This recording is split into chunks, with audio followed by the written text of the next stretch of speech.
या अल्लाह, ये बच्चा किसका है और ये यहाँ कैसे आया? एक बूढ़ी औरत जिसे एक बच्चा जानवर के घोंसले के अंदर रोता बिलखता मिला था। उस तन्हा जंगल में आखिर वो बच्चा कहाँ से आया था? वो औरत बच्चे को लेकर घर गई, मगर जब उस बच्चे का राज सबके सामने आया तो सुनकर सबके होश उड़ गए। दिन का वक्त था। जंगल पर एक गहरी खामोशी तारी थी, जैसे दरख्त भी सांस रोके खड़े हों। ऐसे में बूढ़ी अम्मा हलीमा जंगल के एक कोने में लकड़ियां काट रही थी। हर वार के साथ उनकी सांस फूल जाती, सीना जोर जोर से उठता, मगर वो रुकने का नाम नहीं ले रही थी। गौरबत ने उन्हें हिम्मत सिखा दी थी और जरूरत ने सब्र। कुछ देर बाद उन्होंने कटी हुई लकड़ियों को अपने दुपट्टे में समेटा, अच्छी तरह बांधा, गट्ठा उठाया और आहिस्ता आहिस्ता जंगल के अंदर की तरफ बढ़ने लगी। अभी वो चंद कदम ही आगे बढ़ी थीं कि अचानक उनके कानों में एक नन्हे बच्चे के रोने की आवाज पड़ी। अम्मा हलीमा चौंक उठी, कदम वहीं के वहीं रुक गए। उन्होंने घबरा कर इधर उधर देखा, मगर आसपास कोई नजर न आया। खामोशी फिर लौट आई। बस दिल की धड़कन तेज हो गई थी। वो थोड़ा और आगे बढ़ी और अचानक एक लम्हे के लिए उनकी आंखें हैरत से खुली की खुली रह गईं। वो किसी जानवर का घोंसला था, मगर उसके अंदर एक नौजायदा इंसान का बच्चा पड़ा था। गुलाबी कंबल में लिपटा हुआ नन्हा सा वजूद जोर जोर से रो रहा था। ऐसा लगता था जैसे भूख ने उसकी सांसें भी चुरा ली हों। अम्मा हलीमा का दिल तड़प उठा। वो फौरन आगे बढ़ी और लरजते हाथों से बच्चे को उठा लिया। उनके चेहरे पर परेशानी साफ झलक रही थी। वो बार बार इधर उधर देखने लगी, जैसे किसी को पुकार रही हों। ये किसका बच्चा है? कौन अपनी औलाद को इस सुनसान जंगल में छोड़ गया? मगर जंगल खामोश था। कोई आवाज नहीं, कोई साया नहीं, कोई इंसान नहीं। आखिरकार अम्मा हलीमा ने एक हाथ में लकड़ियों का गट्ठा संभाला और दूसरे हाथ में बच्चे को थामे घर की तरफ चल पड़ी। वो इस हकीकत से बिल्कुल बेखबर थीं कि जंगल के एक घने दरख्त के पास एक औरत बैठी ये सब मंजर देख रही थी। उसके होंठों पर एक अजीब सी मुस्कुराहट थी, मगर आंखों से आंसू थमने का नाम नहीं ले रहे थे। वो दरख्त के तने से टेक लगाए फूट फूट कर रोने लगी और रोते हुए कहने लगी, ऐ अल्लाह, तेरा शुक्र है, तूने मेरे बच्चे को महफूज हाथों तक पहुंचा दिया। ये कहते हुए वो औरत आसमान की तरफ देख रही थी। किसी को मालूम न था वो कौन थी। बस इतना दिखाई दे रहा था कि उसके चेहरे पर गहरे दुख नक्श थे। कपड़े मैले कुचैले थे, जैसे जिंदगी ने उसे बार बार आजमाया हो, जैसे खुशियां उसके दर पर आकर लौट गई हों। वो औरत आहिस्ता आहिस्ता वहां से पलट गई। यूं लगता था जैसे वो सिर्फ उसी लम्हे की मुंतजिर थी कि कोई आए और उसके बच्चे को अपनी आगोश में ले ले। आंखों से आंसू बहते रहे और दिल का बोझ हल्का होता गया। दूसरी तरफ अम्मा हलीमा उस नन्हे बच्चे को सीने से लगाए गांव में दाखिल हुई।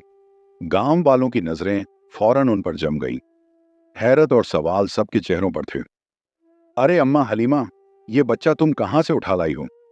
अम्मा हलीमा ने सादगी से जवाब दिया, ये बच्चा मुझे जंगल में मिला था, तन्हा था, इसलिए मैं इसे घर ले आई हूं।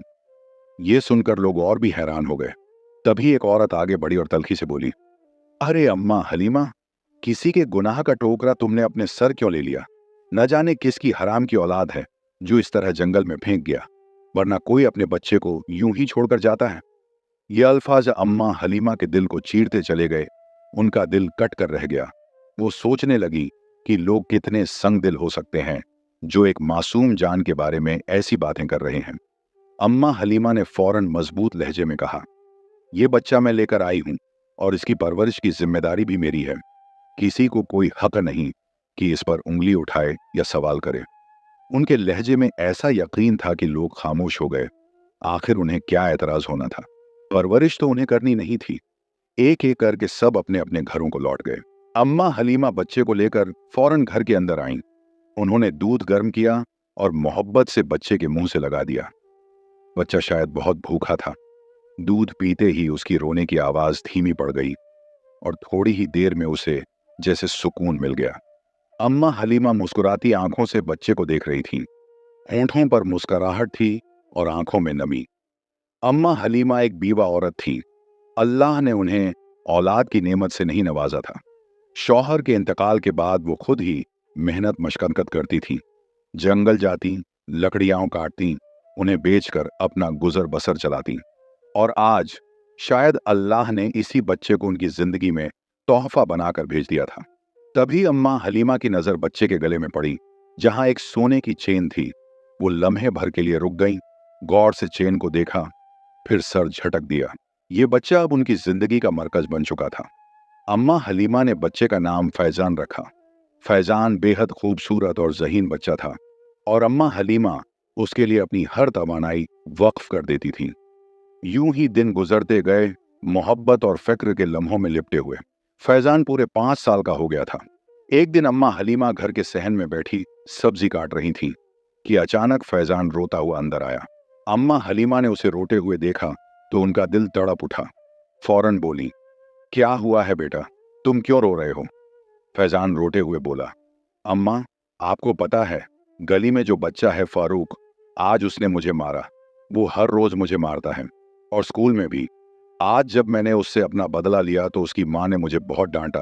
वो कहती हैं कि मैं नाजायज हूँ और कहती हैं कि मेरा कोई भी नहीं, ना माँ बाप, ना आप मेरी अपनी माँ हैं। अम्मा, ये नाजायज क्या होता है? फैजान के मुंह से ये बातें सुनकर अम्मा हलीमा का दिल कटकर रह गया। उन्होंने फौरन उसे गले लगाया और कहा, बेटा, दोबारा ऐसी बातें बिल्कुल मत कहना। मैं ही तुम्हारी माँ हूं। वो तो गुस्से में कह गई होंगी, तुम उनकी बातों को दिल पर मत लो। उसी रोज अम्मा हलीमा उस औरत के घर गईं और कहा, दोबारा अगर मेरे बच्चे से तुमने इस तरह की बात की तो मैं तुम्हें नहीं छोड़ूंगी। मैं उसकी माँ हूं, मैं ही उसका खानदान हूं। दोबारा मेरे बेटे से इस तरह की बात कोई भी नहीं करेगा। अम्मा हलीमा फैजान की ढाल बन गई थी। एक सगी माँ से बढ़कर उन्होंने फैजान से मोहब्बत की और उसकी परवरिश की। यूं ही दिन गुजरते रहे और फैजान अब स्कूल जाने लगा था, लेकिन अम्मा हलीमा की मोहब्बत और हिफाजत हमेशा उसके साथ थी। यूं ही वक्त गुजरता रहा। फैजान की उम्र अब 10 साल हो चुकी थी और वो खासा समझदार हो गया था। वो अक्सर अम्मा हलीमा से कहता, अम्मा, एक दफा मैं पढ़ लिख जाऊं, फिर देखिएगा, आपको ये काम नहीं करने पड़ेंगे। मैं आपको शहर में एक बड़ा सा घर लेकर दूंगा, आप बस आराम से रहा करेंगी। फैजान की ये मासूम बातें सुनकर अम्मा हलीमा बस मुस्कुरा दिया करती थी, मगर उनकी आंखों में दुआएं झलकने लगतीं। ये भी एक मामूल का ही दिन था।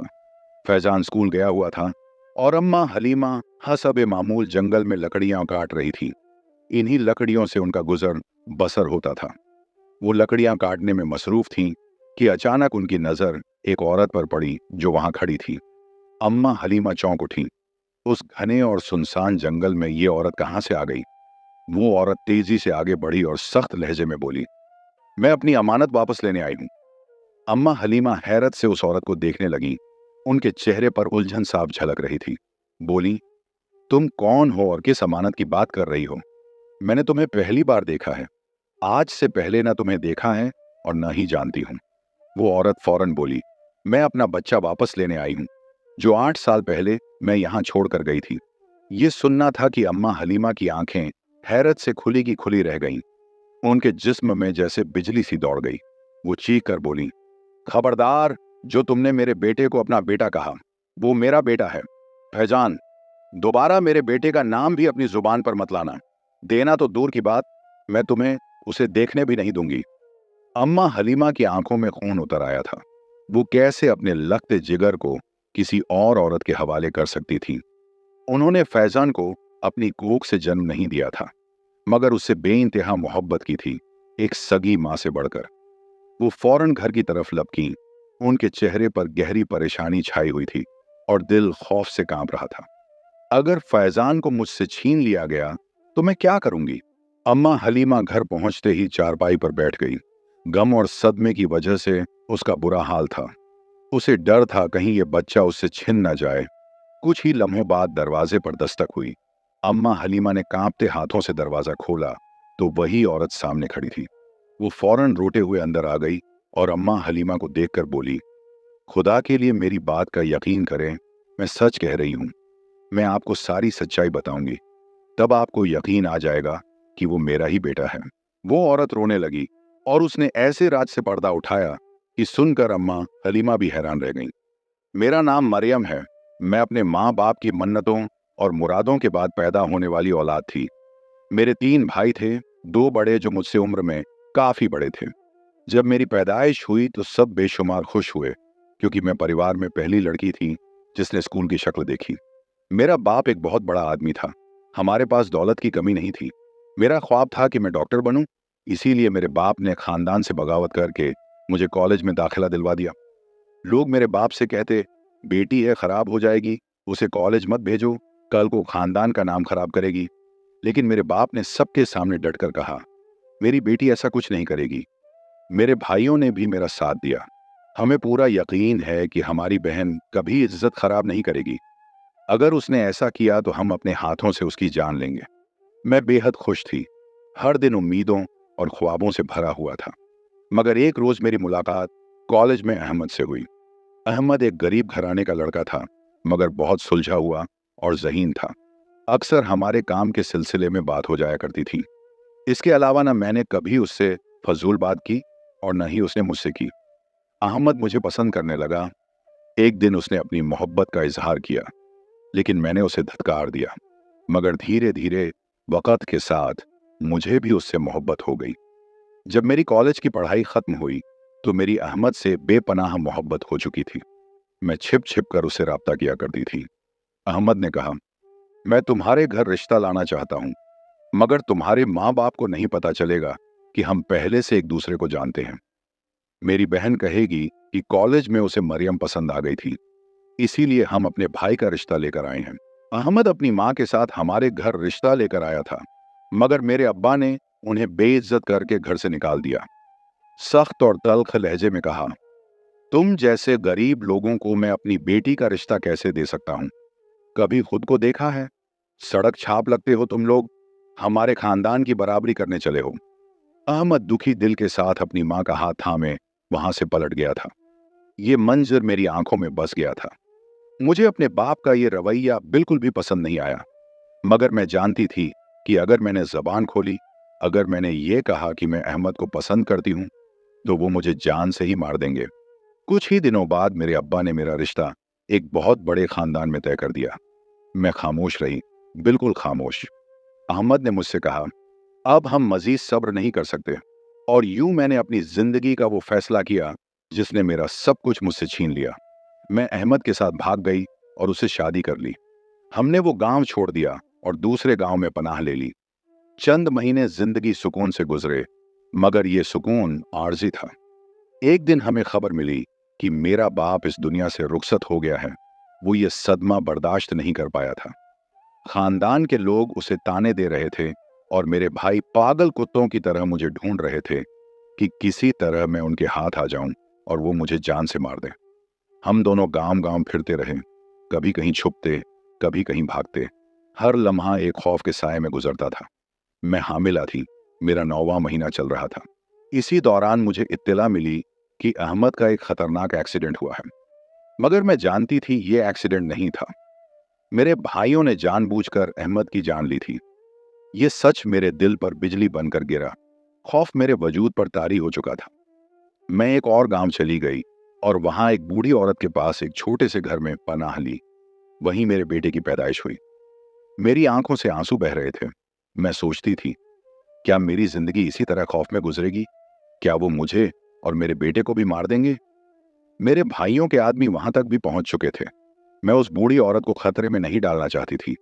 मैं अपने नवमौलूद बच्चे को गोद में लिए जंगल की तरफ भाग गई। मेरे भाइयों के आदमी मुसलसल जंगल में मुझे ढूंढ रहे थे। मेरे पैर जख्मी थे और दिल जख्मों से चूर। तेज बारिश बरस रही थी और वो रात मेरी जिंदगी की बदतरीन रात थी। मैं एक दरख्त के नीचे जाकर बैठ गई थी, वहीं पनाह ली थी। जैसे ही सुबह हुई, मैं अपने बच्चे को गोद में लेकर दोबारा भागने लगी। मेरी हिम्मत टूट चुकी थी। मेरे अंदर मजीद ताकत और जान बाकी नहीं रही थी कि मैं अपने बच्चे की हिफाजत कर पाती। जिस्म जख्मी था, दिल थका हुआ और खौफ हर सांस के साथ बढ़ता जा रहा था। जब मैं कुछ दूर निकल आई तो मैंने आपको देखा। आप जंगल में लकड़ियां काट रही थी। उस लम्हे मुझे यूं लगा जैसे अल्लाह ने मेरी तरफ रहम की नजर डाल दी हो। मैंने मौके को गनीमत जाना। मैंने अपने बच्चे को आपके आने वाले रास्ते के करीब एक घोंसले के अंदर आहिस्तगी से लिटा दिया। मैंने अपने लखते जिगर को आखिरी बार सीने से लगाया, उसके माथे पर बोसा दिया और उसे आपके और अल्लाह के सुपुर्द कर दिया। फिर मैं कुछ फासले पर जाकर एक दरख्त के पीछे छुप गई। जब आप लकड़ियां काटकर वहां से गुजरने लगीं तो आपकी नजर मेरे बच्चे पर पड़ी। आपने उसे उठाया, अपने सीने से लगाया और घर ले गई। उस लम्हे मैंने दिल ही दिल में बस यही सोचा था कि अगर मैं मर भी गई तो कम अज कम मेरा बच्चा तो जिंदा रहेगा। मेरे पैर जख्मी थे और मेरे अंदर अब इतनी ताकत नहीं बची थी कि मैं मजीद अपने बच्चे को बचा सकूं। उसी दिन मैंने शहर जाने वाली बस पकड़ी और शहर चली गई। मैं अपने भाइयों से छुपती फिरती रही ताकि उन्हें यह मालूम ना हो सके कि मैं कहाँ हूं। मैंने कभी उस गांव का रुख नहीं किया क्योंकि मैं नहीं चाहती थी कि उन्हें पता चल जाए कि मेरा बच्चा यहाँ है और वो उसे भी मुझसे छीन कर मार डालें। ये कहते कहते मरियम फूट फूट कर रोने लगी।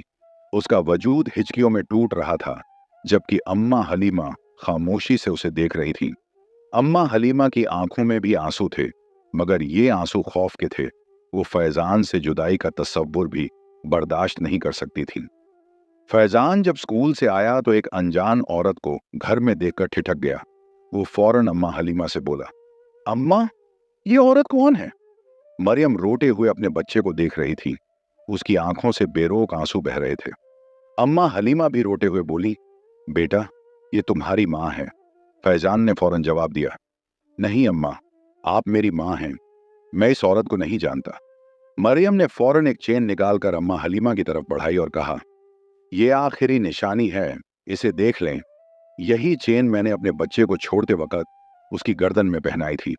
अम्मा हलीमा को यकीन हो गया कि फैजान वाकई इसी औरत का बेटा है। अम्मा हलीमा ने रोते हुए फैजान को सारी बात बताई कि किस तरह वो उसे जंगल में मिला था और ये उसकी हकीकी माँ है। ये सुनकर फैजान की आंखों में सोच की परछाइयां लहराने लगीं। मरियम फौरन आगे बढ़ी और फैजान को गले लगाकर रोते हुए बोली, तुम मेरे बेटे हो, मैं तुम्हें लेने आई हूं, तुम मेरे साथ चलो। अचानक फैजान ने उसके हाथ दूर झटक दिए और फौरन कहा, नहीं, मैं आपका बेटा नहीं हूं, मैं अम्मा हलीमा का बेटा हूं। उन्होंने मुझे आज इस मकाम तक पहुंचाया है, मुझे पढ़ाया है, लिखाया है, मेरी परवरिश की है। आप अगर मेरी माँ होती तो मुझे जंगल में कभी ना छोड़ती। आपको मेरी परवाह होती तो आप मेरे बारे में इतने सालों में पूछती, मगर आपने पलटकर भी नहीं पूछा। मरियम हैरान परेशान अपने बेटे को देख रही थी, जो उसके साथ जाने से इनकार कर रहा था। अम्मा हलीमा फौरन बोली, मेरा बेटा तुम्हारे साथ नहीं जाना चाहता। ये तुम्हारे अपने की सजा है। जो तुमने अपने बाप के साथ किया, आज तुम्हारी औलाद तुम्हारे साथ वैसा ही कर रही है। मरियम की आंखों से आंसू बहने लगे। वो रोते हुए उस घर से निकल गई। अम्मा हलीमा ने अंदर से सोचा, उसने अपने बाप का एतबार तोड़ा, उनकी इज्जत को खाक में मिलाया और ये सदमा वो बर्दाश्त न कर सका और इस दुनिया से चल बसा। आज उसे एहसास हो रहा है कि औलाद का दुख क्या होता है। इंसान के किए हुए अमाल कभी न कभी पलटकर उसकी तरफ वापस जरूर आते हैं। इसी दौरान अम्मा हलीमा ने फैजान को गले लगाया हुआ था और वो मुसलसल रो रही थी। फैजान उनका सगा बेटा तो नहीं था, मगर उन्हें सगों से भी ज्यादा अजीज था। कुछ रिश्ते खून के नहीं होते, मोहब्बत के होते हैं। दूसरी तरफ मरियम लरजते कदमों के साथ पुलिस स्टेशन पहुंची। चेहरा आंसुओं से तर था और लबों पर बस एक ही फरियाद थी कि मुझे मेरा बच्चा चाहिए। पुलिस अफसर ने नरमी से पूछा, बीबी, आप किस लिए आई हैं? मरियम ने लरजती आवाज में कहा, साहब, मुझे अपना बच्चा चाहिए। मैं बरसों से तड़प रही हूं। मैंने मजबूरी में छोड़ा था, लेकिन अब नहीं। अब मैं उसे वापस चाहती हूं। अफसर ने संजीदगी से कहा, कहाँ है आपका बच्चा? कुछ पता है वो किसके पास है? मरियम ने रोते हुए कहा, जी साहब, वो एक गांव में है, एक बूढ़ी औरत के पास। पुलिस अफसर ने नरमी से कहा, आप फिक्र न करें बीबी, हम आपके साथ चलते हैं। अल्लाह चाहे तो सब ठीक हो जाएगा। पुलिस की गाड़ी मरियम को लेकर गांव पहुंची। दरवाजे पर दस्तक हुई। पुलिस वाले अंदर गए। पुलिस अफसर ने पूछा, बीबी, ये बच्चा किसका है? अम्मा हलीमा ने आहिस्ता से रोते हुए कहा, यह मरियम का बच्चा है, मगर मैंने इसे दूध से नहीं, आंसुओं से पाला है। अब ये मेरा है, मेरा अपना। अफसर ने रुख मोड़कर फैजान से कहा, बेटा, तुम्हारी माँ कौन है? फैजान ने लरजती आवाज में कहा, यही मेरी माँ है, अम्मा हलीमा। पुलिस अफसर ने नरमी से पूछा, तुम्हें पता है तुम्हारी असल माँ मरियम है? फैजान ने आहिस्ता कहा, जी साहब, पता है, लेकिन जिस मोहब्बत से अम्मा हलीमा ने पाला वही मेरी सच्ची माँ है। अफसर ने नरमी से कहा, बेटा, तुम किसके साथ रहना चाहोगे? फैजान ने बिना झिझक कहा, मैं अम्मा हलीमा के साथ रहूंगा, यही मेरी माँ है। पुलिस अफसर ने मरियम की तरफ देखकर धीमे लहजे में कहा, जाइए बीबी, ये बच्चा अब अम्मा हलीमा का है। फजा कुछ लम्हों के लिए खामोश हो गई। मरियम के आंसू बहने लगे। वो पलटी और बिना कुछ कहे दरवाजे से बाहर निकल गई। पुलिस वाले भी वापस चले गए। मरियम रोते हुए गांव के बाहर निकल आई। चलते चलते एक दरख्त के नीचे जा बैठी और फूट फूट कर रोने लगी। अचानक उसके सीने में जबरदस्त दर्द उठा। वो तड़पने लगी, हाथ सीने पर रखकर हाँफने लगी और कुछ ही देर में उसकी सांसें रुक गईं। वो वहीं खामोशी से दुनियाए फानी से रुखसत हो गई। अगर आपको कहानी अच्छी लगी हो तो चैनल को सब्सक्राइब करें और कमेंट में बताएं कहानी कैसी थी। ऐसे ही मजीद दिल छू देने वाली स्टोरियों को देखने के लिए नूर राइट्स चैनल को सब्सक्राइब करें।